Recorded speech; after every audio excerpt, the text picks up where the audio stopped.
Hey everyone, it's Christian, your Vancouver Realtor, and the topic for today's video is, are we seeing stupid prices on Vancouver's east side? And I want to make this video because I was on a conference call about a week and a half ago with a prominent member of Vancouver's real estate community. And in the call, he said he believes prices have peaked on the east side because people are paying more on the east side for homes on the west side, which makes no sense because the west side's a whole lot more desirable, right? Better schools, tree-lined streets, close to, Pacific Spirit Park, UBC, and so on. So let's dive a little deeper into that topic. Are the prices in fact stupid on the east side? So I did a little bit of digging here, and we're gonna flash up just a couple of quick numbers and then go through some individual sales, and I'll tell you a little bit more about those so that we can see whether or not this is true. All right, as you can see on your screen there, this is just the median sale price for homes, and I've just gone back 5 years comparing April 2016 to April 2021. You can see here the home prices on the west side have gone nowhere. They've actually gone down, and they're 3.4 million last month. On the east side, however, they've peaked up, and they went up about $250,000 during the last 5 years. And today, a home on the east side, will cost you about 54% of what it would cost you on the west side. So that's a little bit higher than it was 5 years ago. That said, though, in my research, when I was looking at 2001, meaning I went back 20 years, 15 years, that's roughly where the gap tends to be. So simple rule of thumb is a house on the east side will be about half the price as a house on the west side. So I think I'm going to have to come down and disagree with that prominent member of the real estate community because relative to what we've seen over the last 20 years in Vancouver, east side homes, I know they're starting to hit $2 million right now, but that's because the homes on the west side are between $3.5 and $4 million. So it kind of works out. That said, we can still find outliers. These are the odd gem on the west side, which is the same price on the east side. And in some cases, there are differences. I want to go through some examples, and here's one you can see. This is all from the last 4 or 5 weeks. So these are fresh off the press, hot off the press. This home here sold just a little under $2 million. Basically, it's a tear down. It's near Main and 41st, so in Little India. Likely a builder who's going to demolish this and build a new home. This one here had a large lot for what we see on the east side. Like, it was longer, deeper, and it was wider, and you can put more house there, which means the builder can sell it for more too. So that's the significance there. I would say that the only other possibility for a house like that is if the future owner is going to hold on to it and rent it out and then maybe build in the future. But with this hot market, not likely. At the same time, you could, for almost the very same price, you could have bought this house in Marpole. And this is a Vancouver special, late 1970s, just same number of bedrooms, went for $2 million even. This was an estate sale, and what that means is the owner had passed away and the family was selling the home. These, by the way, tend to be the best deals. In all my years in the business, I find this is where you're going to save the most money. And the reason for that is, the family is not interested in squeezing every last drop out of the lemon, right? Every last dollar out of this house because, they're just ready to move on. If you had bought this house, you're looking at a substantial renovation. There's no question about that. It was fairly original inside. but you're on the west side. You're west of Oak.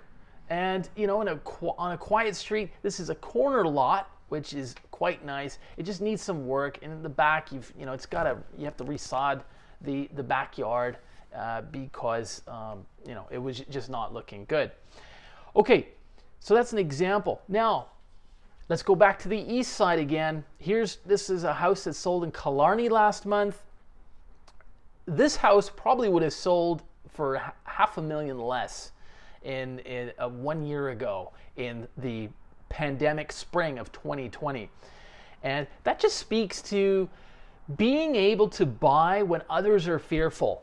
Take that message home. Let it sink in. This is crucial. It applies to stocks. It applies to real estate. When others are scared, you know what? That's when you want to go out and buy. And you would have gotten this type of house for probably $500,000 less than it sold for.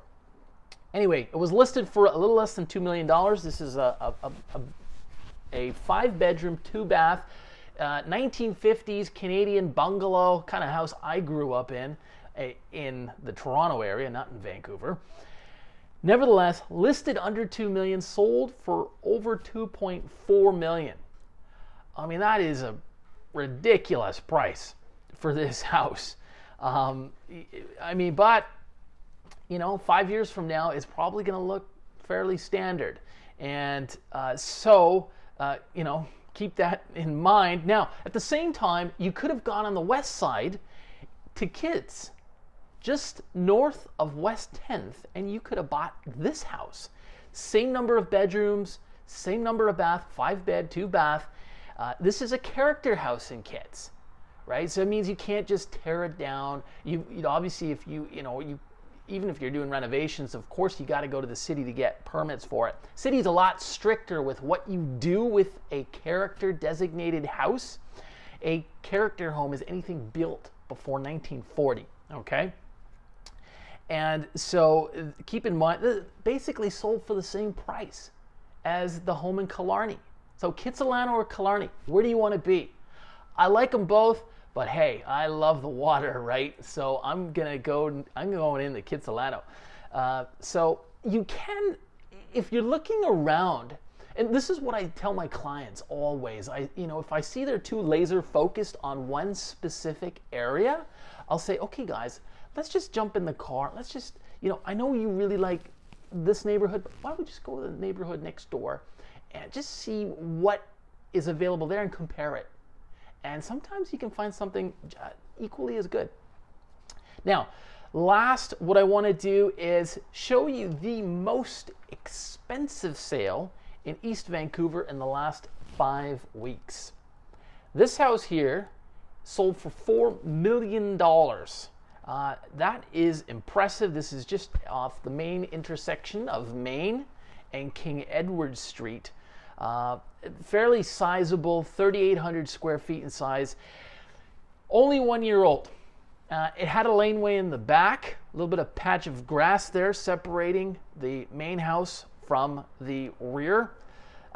Not a particularly big lot, and fairly close to the, King Edward and Main intersection. $4 million, $400,000 over the list price. Again, I'm okay with that. We don't know the personal reasons the buyers here chose that home. Maybe it's because their mom, their older mom lived 2 blocks away.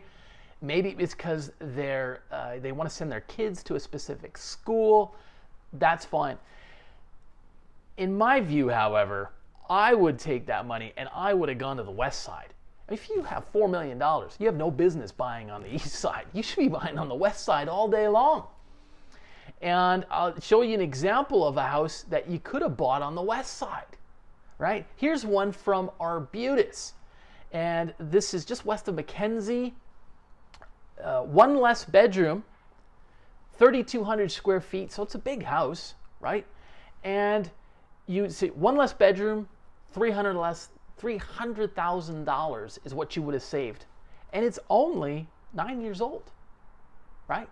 So, and you're on the west side, which is over the long run is always going to outpace, the east side in values, right?